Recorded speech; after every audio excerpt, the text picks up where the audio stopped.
Okay, so last couple of days, Dad and Uncle were trimming trees, and I wasn't able to get out there to help them because I had some paperwork / tax stuff to finish up and get ready before our tax meeting, our final tax meeting in a couple days here. So yeah, but today we got that guy coming to work on the sprayer, and it's cold. We turned the heat on in the shop last night because this morning it's saying 8 degrees out on my truck right now, but the wind chill is about -20 or so.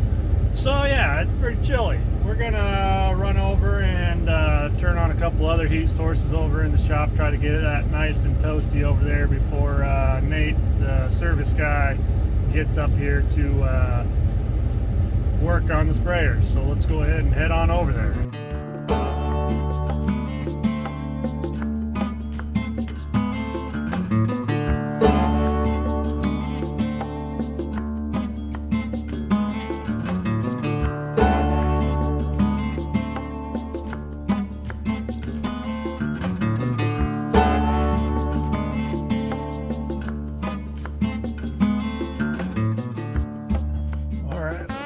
That heat on.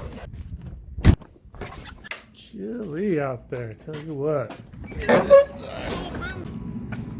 Let's try to get the old wood burner stove fired up and get some heat pumping off that too.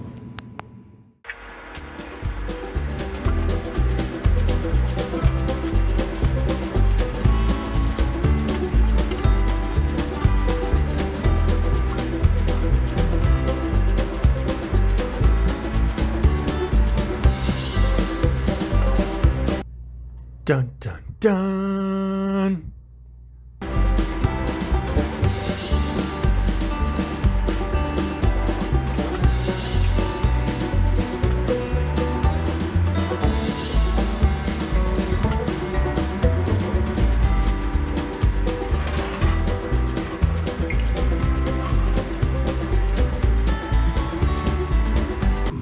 Somebody forgot to put away the red extension on the air hose last night.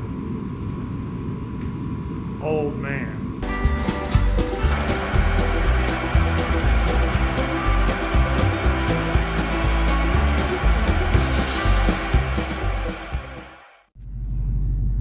So yeah, the mechanic guy got here, Nate.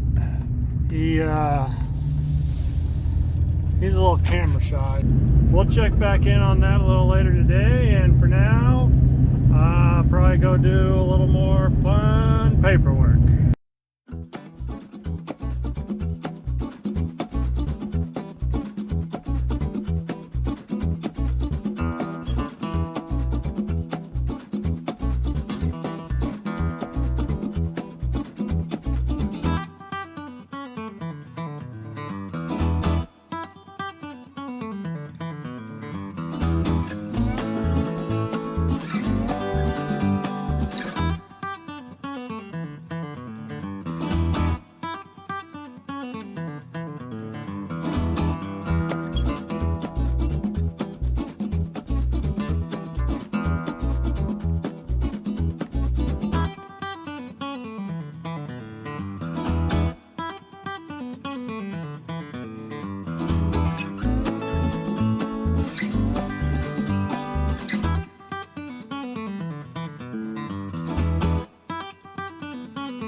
One pump there, one pump there, and a crap ton of hydraulic lines. Glad we paid him to take all those off and keep track of where they go back. But his jig for his hydraulic stand to get that out of there, holes didn't line up, so we took it over to the other side of the shop and we're drilling some new holes in it for him.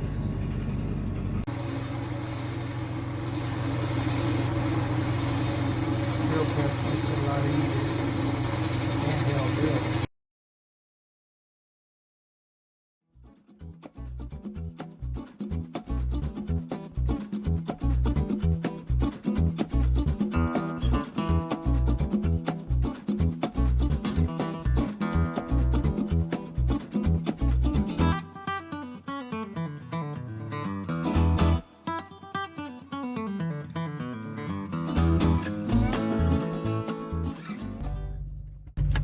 Well, as you can see,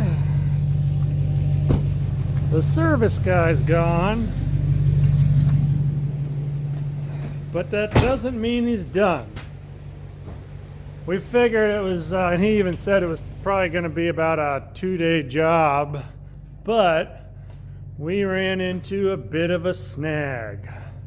You see this guy down here? Yeah. That's our output shaft for our hydraulic motors, and if you look, there's a couple grooves there. See those? And I got the glove on because this thing's kind of greasy, but you can sort of feel it through the glove, but if you take the glove off you can really feel it there. There's a couple good grooves in there. And this thing comes through here, and he already took it out, but there's a bearing, or not a bearing, a gasket that sits in here and fits around here real tight. Keep the oil from coming out, or stuff getting in, actually I should say. And that obviously, if we tried to put a new gasket in here and stick this back through it with those grooves, it would just continue to leak crap. So we got to get this thing. It's one big machine shaft. It here and then comes through the back side, and this is part of it. It mounts to this plate, but this thing, just this, $4,200. Yep. Ouch. But that's what you get when you farm. Parts are not cheap. So until he had to order that, they didn't have one on hand. That's going to be about 5 days till it gets here. So in the meantime, this is going to sit here, which that's fine. We got other things we can do. I got other things I'm going to fix on here myself. This was just the main thing. As you can kind of tell, it takes a lot. Taking all them hydraulic hoses off, keeping track of them and where they got to go back. So some other stuff we got to do on here I'm going to do myself, but these things hanging here, they mount, well, this guy and that guy, he goes inside this guy, and these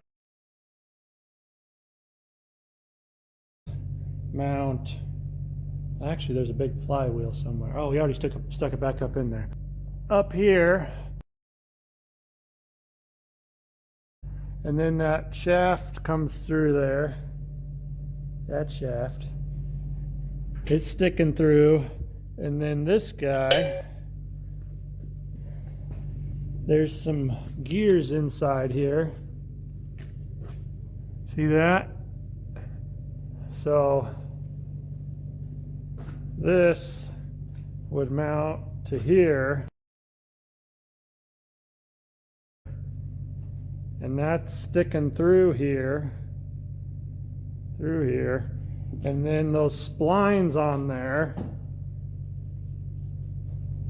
would go in here, fit in there, and then that's gonna turn. There's a couple more big sprockets in there. You can sort of see them in there. See, he's turning that one there, and there's another one over there. They're back here. This plate that he used to take it down off of there is in the way, but there's a couple big holes in there you can see. Well then, so we got these two guys go up there. Then this guy, this is this side, mounts to here. And so that is turning these in here. Well then on this side, which would be facing us if it was up there, let's see here. These guys, there's a shaft here. Whoops, we'll get that later. This guy here would mount on the back side of here, each one of those. That one over there and this one here. They'd mount on the back side of this. And what that does is, sprayers like this and a lot of other equipment, we don't have drive shafts like on a car. On a car, you got your motor and your flywheel and everything, and then you have your transmission, and then your drive shaft comes off there to power your wheels. Well, on here, hydrostat drive, that's our flywheel up there coming from a motor, and all this stuff that's attached to there, that thing, which goes into here, which turns those big sprockets, which then in turn turn this, and then this pump, that's going to turn those two pumps and pump hydraulic fluid, and that hydraulic fluid goes out and comes down. There's motors on there, and that is what propels, with this here, propels our tires. That actually does all four on here. This is a four-wheel drive one. And so then we have a stick up in the cab, hydrostatic stick. Did I say that right? Nah, oh well. This guy right here. Forward to go forward, back to go back, middle to go nowhere. Get it? Got it? Good. A little lesson there for you. Hopefully that wasn't too long-winded, but yeah, so this is gonna sit here for a while. We'll find some other things to do. There's always something to do around the farm. Some people think you plant in the spring, sit around all summer, harvest in the fall, and then sit around all winter. Well, that's not really the case. There's always stuff going on around the farm.